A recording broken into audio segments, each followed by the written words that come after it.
Being trapped in an elevator with 20 people for an hour is more intriguing than being trapped with 6 people for 15 minutes. So we round up generously. On a larger scale, the desire to entertain distorts the messages people receive through the mass media. One way print and broadcast media can attract an audience is to report, indeed over-report, negative, violent, and sensational events. Bad news tends to be more newsworthy than good news, or, as the news world puts it, if it bleeds, it leads. The media do indeed provide a distorted view of reality without necessarily intending to. In the world as the media present it, 80% of all crime is violent. In the real world, only 20% of reported crimes are violent. In addition, news coverage of crime doesn't correlate with the rise and fall of the crime rate. There is just as much coverage during the best of times as there is during the worst of times. The world presented in film and television dramas is even more violent than TV news coverage. As a result, it's scarcely surprising that although the crime rate in the United States is much lower than it was 20 years ago, most people think it has increased. Effects of the bad news bias. The bad news bias can lead people to believe they are more at risk of victimization than they really are. Investigators have conducted surveys that ask people how much television they watch and their impressions of the prevalence of crime. How likely do you think it is that you or one of your close friends will have their house broken into during the next year? If a child were to play alone in a park each day for a month, what do you think that child's chances are of being the victim of a violent crime? Such studies have consistently found a positive correlation between the amount of time spent watching TV and the fear of victimization. As with all correlational studies, however, this finding by itself is difficult to interpret. Perhaps there is something about the kind of people who watch a lot of television, besides their viewing habits, that makes them feel vulnerable. To address this problem, researchers have collected data from a variety of other measures, income, gender, race, residential location, and examined whether the findings hold up when these other variables are statistically controlled. An interesting pattern emerges. The correlation between TV viewing habits and perceived vulnerability is substantially reduced among people living in low-crime neighborhoods, but it remains strong among those living in high-crime areas. 1979. People who live in dangerous areas and don't watch much TV feel safer than their neighbors who watch a lot. Thus, the violence depicted in TV programs can make the world appear to be a dangerous place, especially when the televised images resonate with what people see in their own environment. TV violence and belief in victimization. Viewing crime shows such as Blue Bloods makes people feel unsafe. People who don't watch much TV feel safer than those living in the same neighborhood who do watch TV frequently. Just how fake is the news? People from both ends of the political spectrum in the United States have recently taken to accusing some of the news media of chronically making false statements. Is fake news a real thing? Absolutely. And it's not just a recent phenomenon. Think about the various conspiracy theories and hoaxes that have been reported by the media throughout modern history. But how big a problem is fake news today? It's hard to answer this question definitively, as comprehensive data that bear on it are not easy to come by. And although the truthfulness of some news stories, such as the claim that Pope Francis endorsed Donald Trump during the 2016 U.S. presidential campaign, are relatively easy to verify or disprove, other stories and claims are murkier and may be exaggerated rather than outright lies. Meanwhile, social media can magnify the impact of any fake or hyperbolic news story because it provides a ready means to spread news widely and quickly. Although recent findings suggest that social media's role in inflating the impact of fake news during the 2000 U.S. presidential election may have been more modest than many people assumed, 2017, the bottom line is that it can be difficult for the average consumer of news to discern truth from fiction. However, the core mission of journalism is still to discover and disseminate the truth, making it likely that the willful spreading of misinformation is more the exception than the rule, but it's not necessary for a news outlet to lie, to try to influence public opinion in the direction of its own biases. The choice of experts to quote is one way to influence the reader's or viewer's judgment. Liberal newspapers are more likely to quote liberal sources, and conservative newspapers are more likely to quote conservative sources. In the most reliable outlets, deliberate errors in reporting the facts are rare, but selective reporting of sources can have a big impact on the conclusions that a reader, listener, or viewer is likely to reach.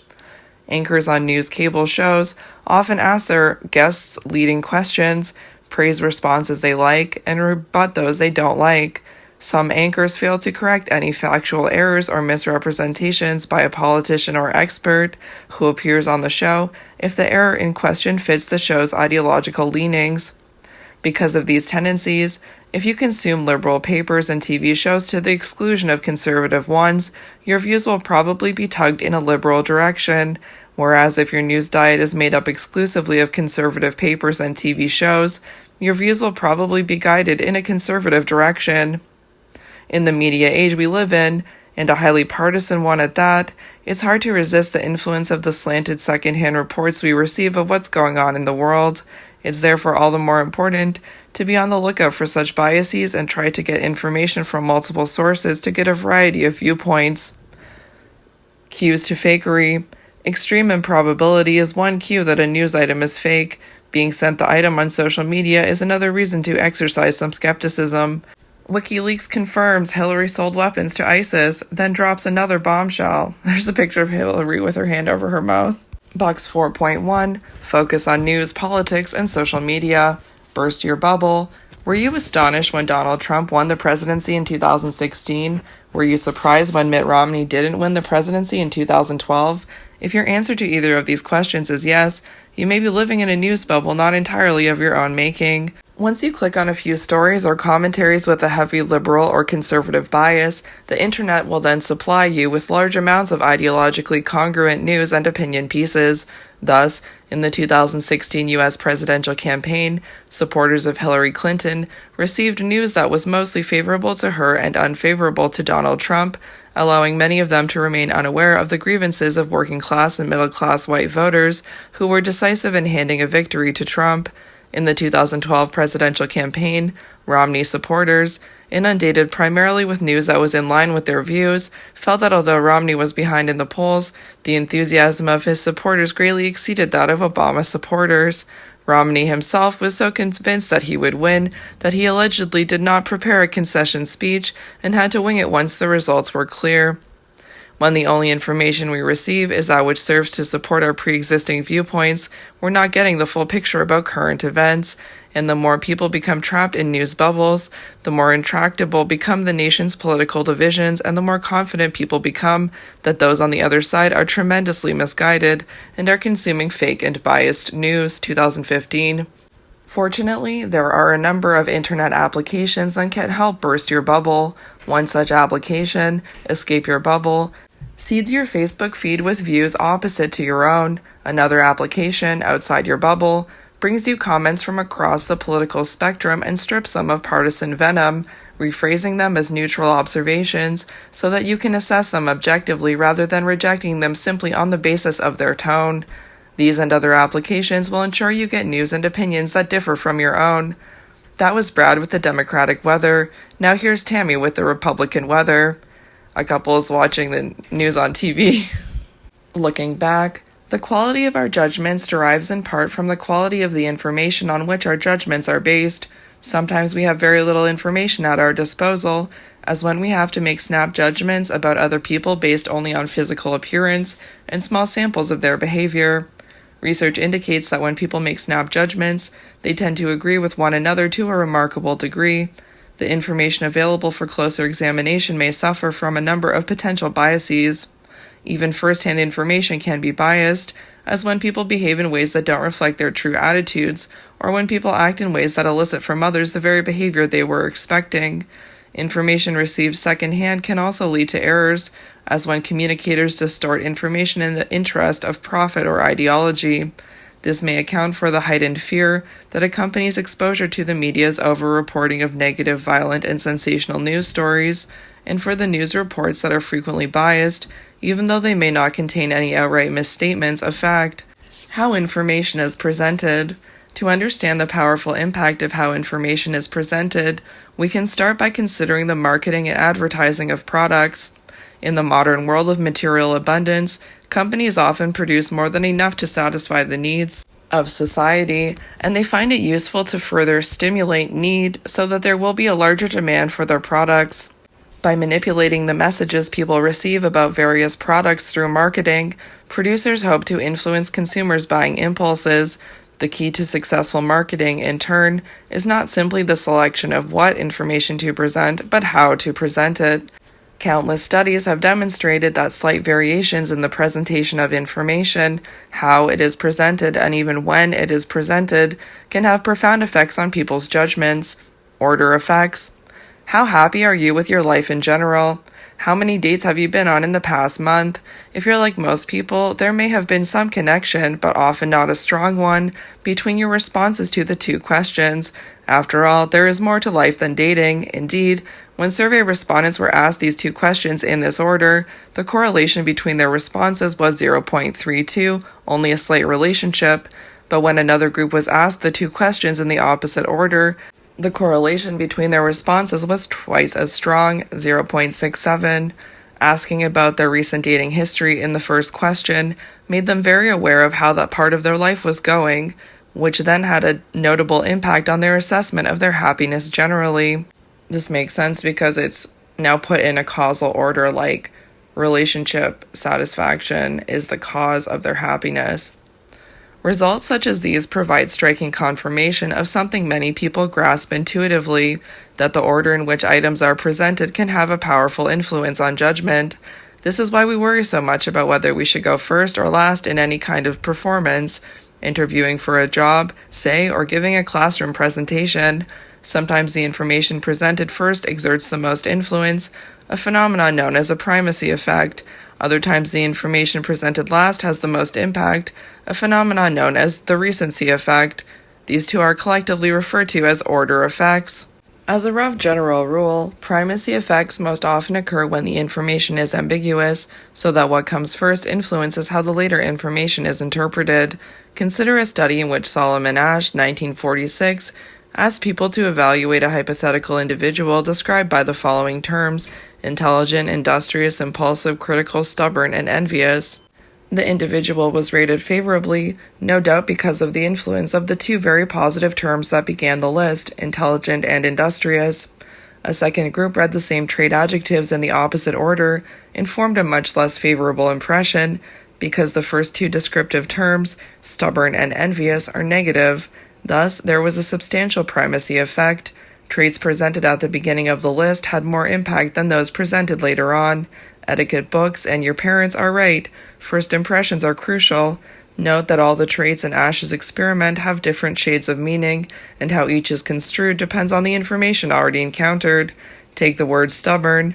When it follows positive traits, such as intelligent and industrious, people interpret it charitably as steadfast or determined. However, when it follows envious, it is seen more negatively as closed-minded or rigid. Recency effects, in contrast, typically result when the last items come more readily to mind. Information remembered obviously receives greater weight than information forgotten, so later items sometimes exert more influence on judgment than information presented earlier. Primacy effect, a type of order effect, the disproportionate influence on judgment by information presented first in a body of evidence. Recency effect, a type of order effect, the disproportionate influence on judgment by information presented last in a body of evidence.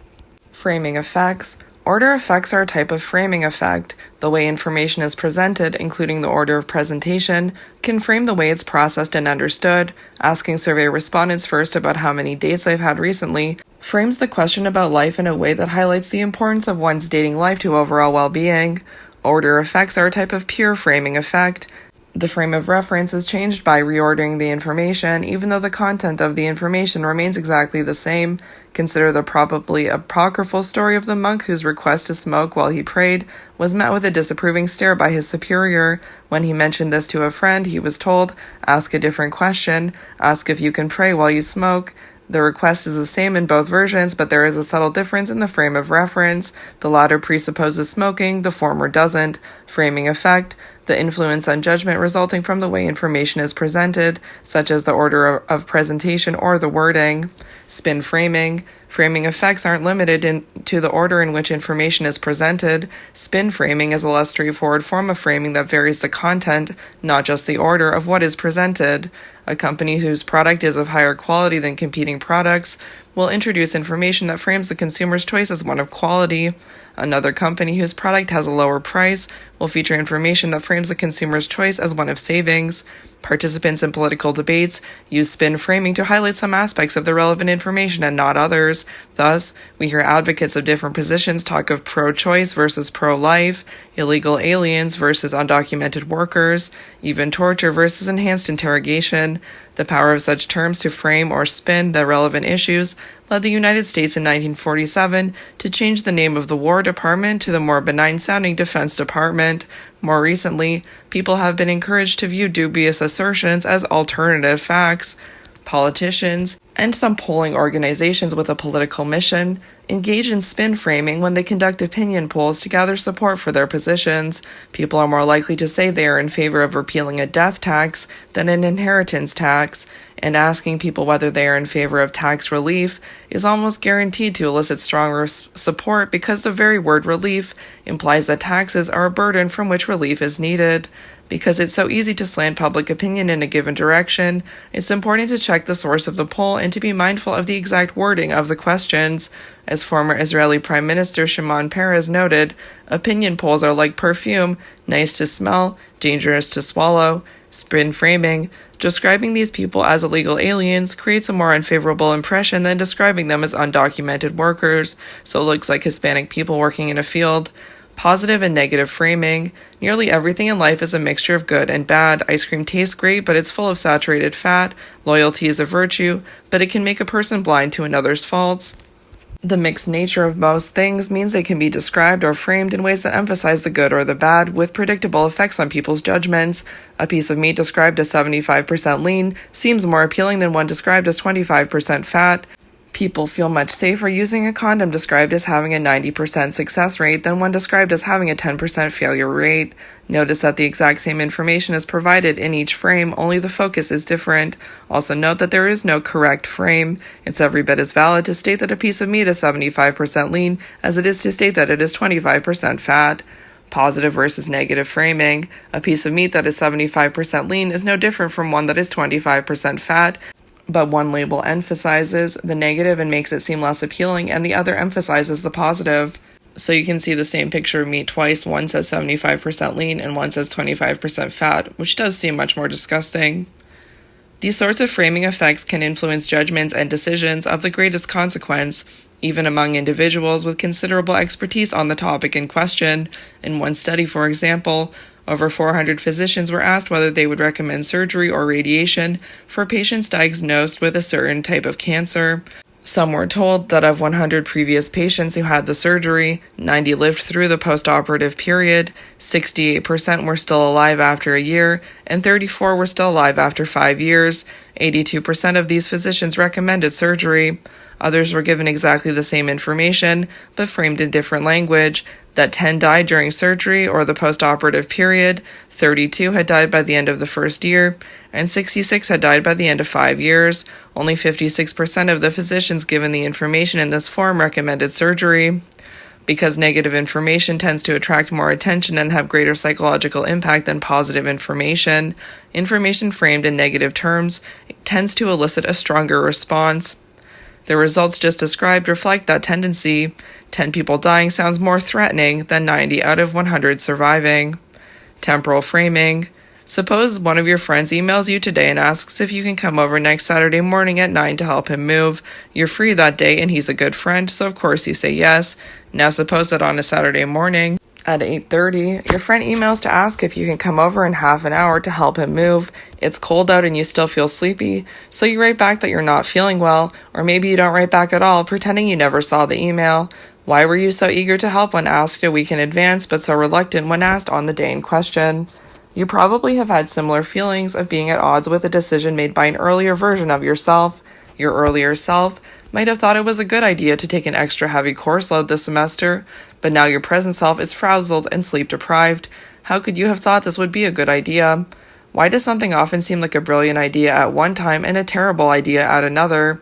The key to understanding this type of disparity is to recognize that we think about actions and events within a particular time perspective, a temporal frame belonging to the distant past, the present moment, the immediate future, and so on.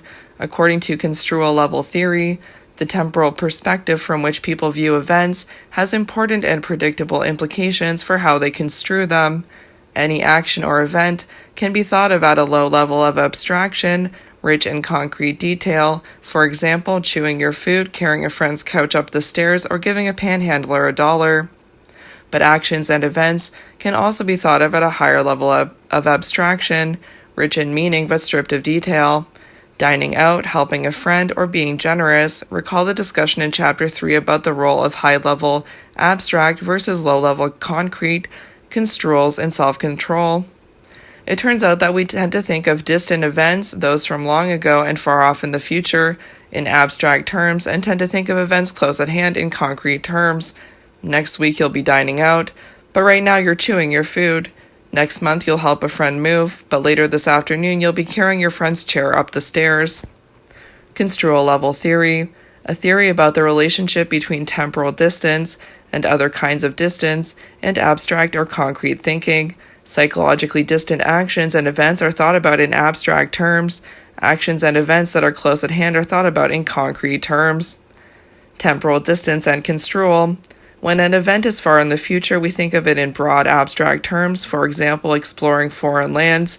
When an event is close at hand, we think about it in narrower, more concrete terms, for example, packing for the trip. So you can see walking past Buddhist monks at a temple in one picture and packing a suitcase in another picture. This difference in construal has important implications for what people think about and how they act in their everyday lives, and it explains many inconsistent references. Decisions that sound great in the abstract are sometimes less thrilling when fleshed out in all their concrete detail, so we regret making some commitments. You think of a heavy course load a year from now as furthering my education or expanding my horizons. That sounds great, so you accept the challenge, but when the time comes, you experience the heavy course load as studying or spending time in the library, which is less inspiring, so you question your earlier decision to take on this burden. In contrast, sometimes decisions are more enticing at the concrete level and less desirable at the abstract level, producing the opposite sort of inconsistency. At the abstract level, you might have sworn that you'd stick to your diet no matter what, because you don't want to pig out, yet when you're standing in front of the buffet, you may find it easy to indulge because you're only sampling the different options. Looking back, the way information is presented can affect judgment. Primacy effects occur when information presented first has more impact than information presented later, often because the initial information influences the way later ambiguous information is construed. Recency effects occur when information presented later is better remembered and thus has more impact. People are also susceptible to how information is framed. Sometimes people deliberately spin information so as to influence our judgment by changing our frame of reference. The temporal framing of an event, whether it will occur soon or far in the future, construal level theory, also influences how we think of it. Far-off events are construed in more abstract terms, and imminent events are construed more concretely. How we seek information. Suppose a friend gives you several potted plants for your dorm room or apartment and says, "I'm not sure, but they might need frequent watering. You should check that out." How would you go about checking? If you're like most people, you would water them often and see how they do.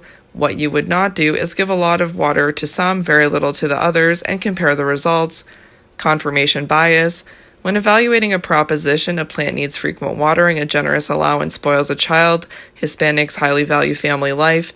People more readily, reliably, and vigorously seek out evidence that would support the proposition rather than information that would contradict the proposition. This tendency is known as the confirmation bias. In one study that examined the confirmation bias, Jennifer Crocker asked one group of participants to determine whether working out the day before an important tennis match makes a player more likely to win. Another group was asked to determine whether working out the day before a match makes a player more likely to lose. Both groups could examine any of 4 types of information before coming to a conclusion: the number of players in a